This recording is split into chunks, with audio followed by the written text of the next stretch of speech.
Yo guys, welcome back to the channel. Today we're going to do a deep dive into Dreadfulz and I'll give you my price prediction at the end of the video. Just before we start the video, make sure that subscribe button is going to do a big giveaway of 500 subscribers, so make sure that button now to secure your place. We're going to take a deep dive into the roadmap behind this project. Now what we're seeing is projects which are releasing in a moment really need utility to thrive. For example, we saw Mutant Sheep Club released recently and it's currently sitting at a low floor price, which I predicted because of the lack of utility behind this project. So I've actually read the white paper for this project and I've also gone over the roadmap, so I'm going to summarize it for you now. So the first stage is actually going to be this blue vault, which what they intend to do is they intend to buy blue chip NFT projects, for example, such as Bored Ape Yacht Club and Cool Cats, and then this kind of gives some exposure to others of actually having to buy them themselves. Now in my opinion, this isn't such a great feature.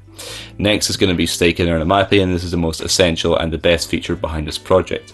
Now what I like is the fact staking will be available from day one, and the fact that it's going to be a deflationary token, in that they're basically going to have, for the first 180 days of this project, you can stake your NFT and earn this Dread token, and after that they're going to completely cap the supply and you're going to have to make sure you spend your Dread wisely. Now also, the thing I like is the fact that this Dread token is going to be at the center of their ecosystem. It can be used in their future whitelist store to claim 3D models, also in Gen 2, and also in the legendary auctions they're going to have for this project. Now breaking down these use cases, legendary auctions are only going to be available for about 10 people who have the most, so it's unlikely to affect the masses. 3D and Gen 2 are only going to really be useful if the original collection does well, so in my opinion I'm going to discount these. And finally, the whitelist store. I think this is good and this is one of the great features about many projects. However, since this project isn't really too big and maybe that's not most connected founders, I don't believe they're going to over time secure the best whitelist spots for their 7,700 collection, so I'm not too keen on this either. And also this whitelist store is only going to be able to come out in 2 months, so we're going to have to wait quite a while to see this.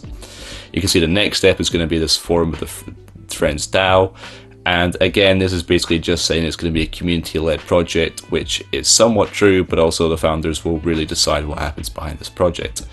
And then you can see here they kind of repeat it with the Metaverse 3D model claim, which you're going to spend your Dread token on, and also the Elixir. This is going to basically spawn the Gen 2. So that's a summary of the roadmap, and generally I'm not too impressed. It offers little utility unless the future of this project goes well.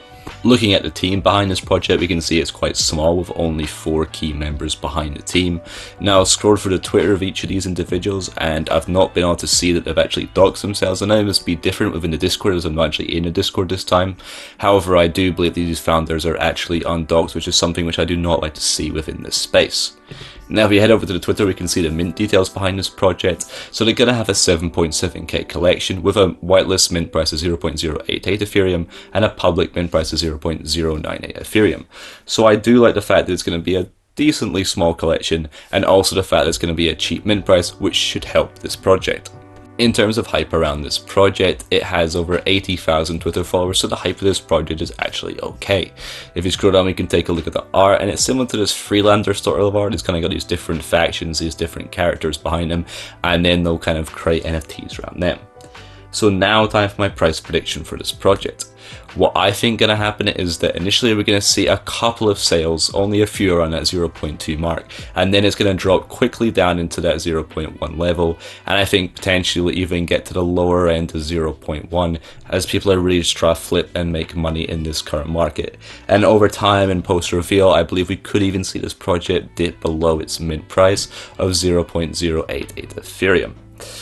Thank you guys so much for watching. Make sure to subscribe. There's a big giveaway of 500 subs. Hope you enjoyed. Peace.